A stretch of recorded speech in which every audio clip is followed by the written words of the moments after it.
بس رمضان کی سب سے بڑی تیاری کیا ہے کہ اپنے دلوں کو صاف کر لو پہلے سے، کہ جس دل میں نفرت ہو، بغض ہو، کسی کے لیے غصہ ہو، کسی کے لیے کیا کیا جذبے ہوں، دل صاف کرنا۔ ہمارے گھروں میں روزانہ جھاڑو ہوتا ہے، یہاں مدرسے میں روزانہ صفائی ہوتی کہ نہیں ہوتی؟ چونکہ دنیا کی اصل گندگی ہے تو جھاڑو ہاتھ سے نہیں چھوٹ سکتا۔ حرم شریف میں دیکھا کیسے چاروں طرف خدام پھر رہے ہوتے ہیں برش لے کر، تو دل پہ غبار ایسے آتا ہے جیسے صحن میں غبار آتا ہے، دل پہ گندگی ایسے آتی ہے جیسے صحن میں آتی ہے۔ تو ہم نے نظام بنایا ہوا ہے، لوگ مقرر ہیں وہ روزانہ جھاڑو دیتے ہیں۔ تمہارا دل ایک آنگن ہے، ایک صحن ہے، اس میں بغض، نفرت، حسد، پتہ نہیں کیا کیا گندگیاں آئیں گی اور آتی رہیں گی۔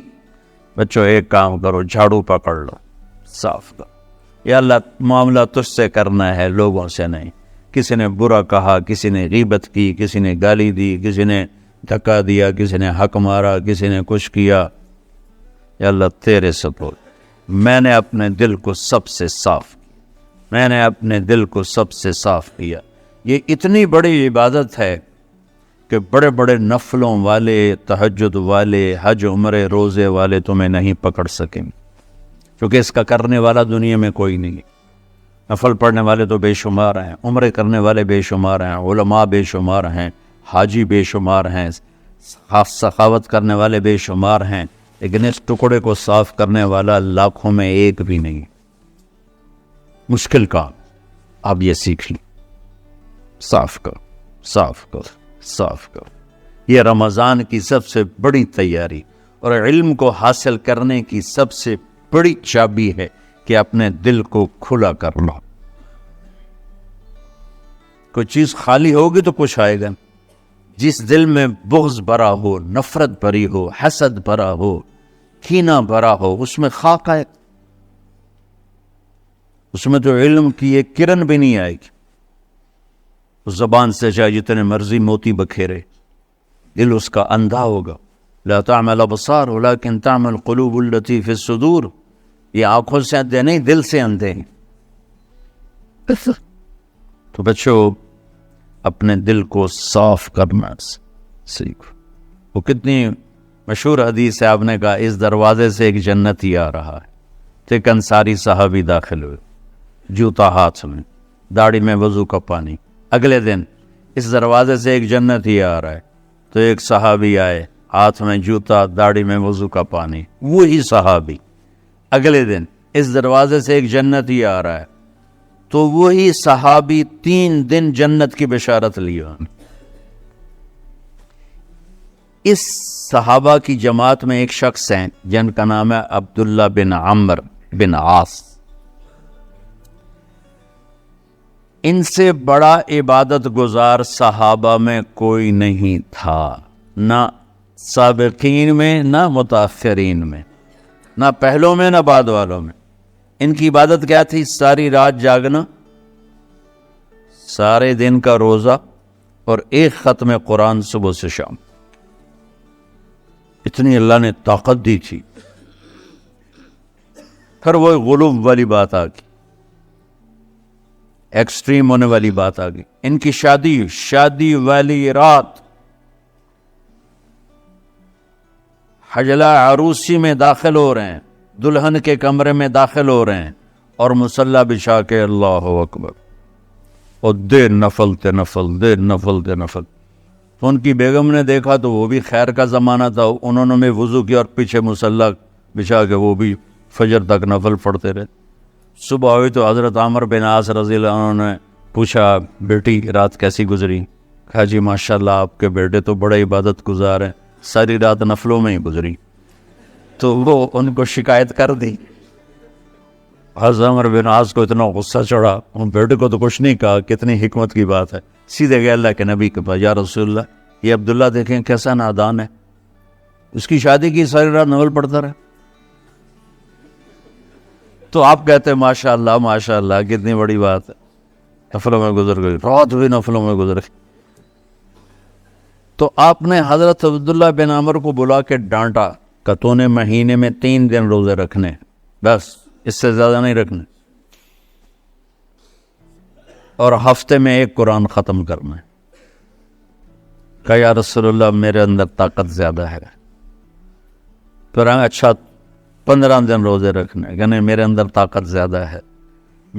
آپ اس کو تھوڑا تھوڑا کر کے گھٹاتے رہے، اور وہ ہر دفعہ نہیں یا رسول اللہ میرے اندر طاقت زیادہ ہے.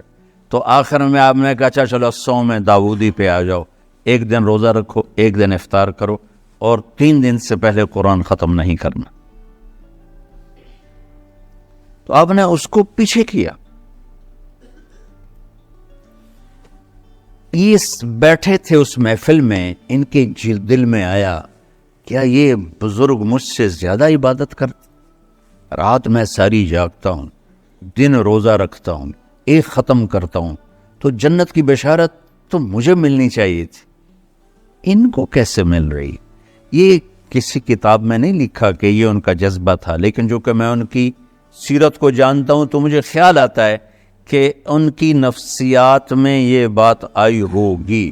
چونکہ صرف وہ نہیں کو خیال آیا کہ میں جا کے دیکھتا ہوں کہ یہ بزرگ کیا کرتے ہیں. تو ان کے پاس پہنچ گئے، چاچا ذرا، وہ ادھیڑ عمر تھے، چاچا وہ میرے ابا تھوڑے ناراض ہیں تو کچھ دن آپ کے پاس گزارنا کا، بیٹا بسم اللہ آ جاؤ. اب رات ہوتے ہی عشاء کی نماز پڑھ کے انہوں نے جلدی سے چادر اوپر لی اور یوں سراغ کر کے ان چاچے کو دیکھنے لگے ایسے کر کہ اب یہ کیا ساری رات سجدہ کرے گا اور ساری رات روتے روتے روتے روتے مصلی گیلا ہو جائے گا، یا ساری رات رکوع کرے گا، ساری رات قیام کرے گا، ساری رات قرآن پڑھے گا. اس تصور سے یوں دیکھ رہے. اور وہ بزرگ صحابی تشریف لائے، سرانے پہ سر رکھا، اللہم بسمک اموت و احیا، ہو گئے. اب یہ دیکھ رہے ہیں ابھی اٹھیں گے، ابھی اٹھیں گے، ابھی اٹھیں گے. اٹھے فجر کی اذان پہ اٹھے. اب یہ تو حیران پریشان ہو گئے، یہ کیا؟ اس زمانے میں تو منافق تہجد نہیں چھوڑتے تھے ڈر کے مارے کہ پتہ نہ چل جائے ہمارے کفر کا. تو یہ چاچا جنت بھی لے گیا تو ستا بھی پیا کہ چلو کل دیکھوں گا. اگلی رات پھر چادر سر پہ کر کے اور یوں سراغ کر کے لیٹے ہوئے اور دیکھ رہے. چاچا پھر تشریف لے اور سرانے پہ سر رکھ، اللہم بسمک اموت و احیا، ہو گئے. فجر کی اذان پہ اٹھے. یہ اور پریشان ہو گئے کہ میرا نبی کا فرمان تو سچا ہے، اس میں تو شک بھی کفر ہے، لیکن عمل کیا ہے جس پر اس کو جنت کی بشارت ملی؟ 2 رکعت نفل بھی نہیں. اور آج کے دور میں تم میں سے ماشاءاللہ اکثر بچے تہجد پڑھتے. کیا 1 رات اور دیکھوں گا، تیسری رات اللہم بسمک اموت و احیا، ساری رات. تو تیسری رات پھٹ پڑے عبداللہ بن عمر، کہنے گے چاچا میری ابا سے کوئی لڑائی نہیں تھی، 3 دن میں تیرے بارے میں سنتا رہا، جنتی جنتی جنتی. میں دیکھنے آیا تھا کہ آپ کیا کرتے ہیں. آپ تو کچھ بھی نہیں کرتے ہو، ساری رات سنتے رہتے ہو، اب کیا کرتے ہو؟ ان کا بیٹا یہی ہے جو تم نے دیکھا ہے. اب ان کو سمجھ میں نہیں آ رہا کہ یہ جوڑ کیسے بٹھاؤں، ادھر جنت کی بشارت، ادھر ساری رات خراٹے. اب یہ اس میں جوڑ کیسے بٹھاؤں، کیونکہ نبی کی بات تو غلط ہو نہیں سکتی. تو اب وہ ایسے بڑے بے دل سے ہو کر واپس مڑے، پتہ نہیں کی چکر ہوئے گی کوئی گل. جب وہ دروازے تک پہنچے تو کہنے لگے بیٹا ادھر آنا. واپس آ گیا. کہا میں تمہیں اصل راز کی بات بتاتا ہوں. کہا کیا ہے کیا ہے؟ تو یہاں ہاتھ رکھا کہ یہ جو دل ہے نا، اس میں کسی انسان کی نفرت میں نہیں.